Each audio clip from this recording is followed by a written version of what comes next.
A 15-year-old died and 3 other people, including a police officer, were wounded during a shooting in one of Washington, D.C.'s most highly trafficked neighborhoods last night.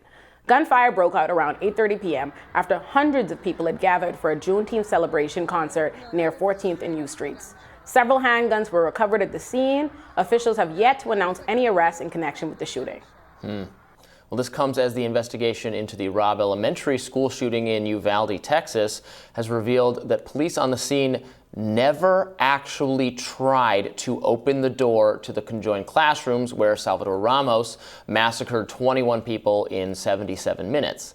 This is according to a source with access to surveillance footage from inside the school. So take that with whatever precaution or grain of salt you want to. But during the shooting, responding police were given a custodial key ring thought to contain access to classrooms 111 and 112. However, sources say Chief Peter Arredondo used the ring to instead jimmy the locks on other classroom doors nearby in an attempt to locate the master key, never using it on the classrooms where Ramos had trapped students and teachers, where some had been shot, many were dead, but others were frantically calling 911 for help. Robb Elementary school doors are designed to automatically lock from the inside. However, latest evidence suggests the door to rooms 111 and 112 may have been unlocked the whole time, allowing Ramos to enter, leave, and re-enter the rooms at least once. So, I mean, that would be totally in keeping with the trajectory of this story to learn that, yes, the doors were unlocked and they could have gone in and shot him at any time, because this is the most stunning police failure you have ever heard of in your entire life. From the school resource officer wasn't there. When he came, he passed the shooter,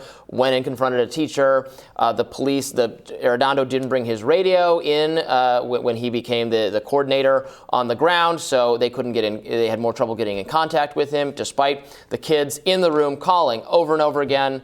We have their transcripts. They're horrifying to read. Parents having to go in, one parent at least, restrained, many parents restrained. One broke free of the restraints, went in, had rescued her kids, got them out. The parents out there begging the police to do anything, them just kind of establishing a perimeter as they wait. Finally, the Border Patrol says, to hell with this, we're going in, and that's after an hour plus. And you know what's an important note I think we never discussed? You would think, right, that even if your initial impetus is to stop the parents from going in, maybe for their safety or for to stop them to go in because you're going in. But after the parents have now broken free, they are going in fact, rescuing their children. You would think that would encourage you to say, you know what, okay, parents are going in rescuing their children. We have to do something. We have to make some kind of action. No, they continue arresting and criminalizing parents. Trying to find this key because they think the door is locked, but they maybe didn't verify that. We don't know that it was. It's an egregious, sick level of incompetence. Like, it's a sick level of incompetence because the more you learn, the more you recognize that undoubtedly that many people did not have to die, right? An entire 4th grade class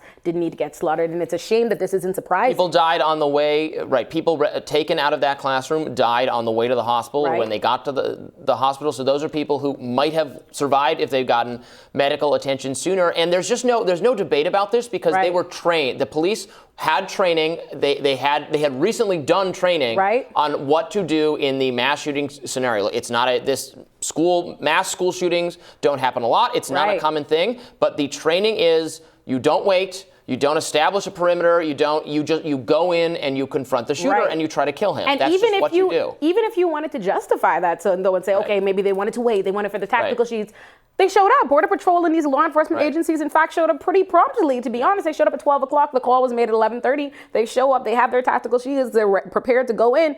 They still don't. And then you mean to tell me not only are y'all waiting out there and stopping all these other agencies from getting involved while children are in the classroom calling 911 for help, but you don't even check the door? Like, you not only didn't go in, you didn't even check. No attempt was even made. That is and look, it's a life or death scenario. It's scary. He had shot at the police officers already. He had grazed 2 officers. It's scary. It's tough. And they're heroes for going in and doing and fighting the shooter.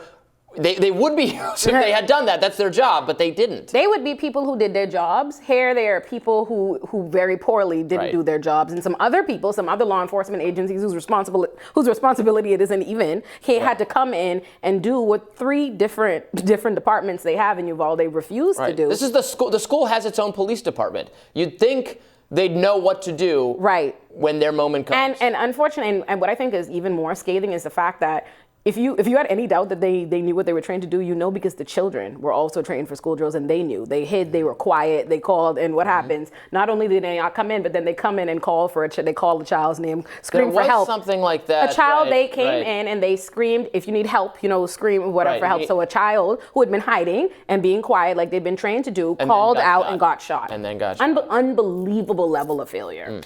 So Uvalde city officials have hired a public law firm in an effort to block the release of records relating to the shooting, including body cam footage.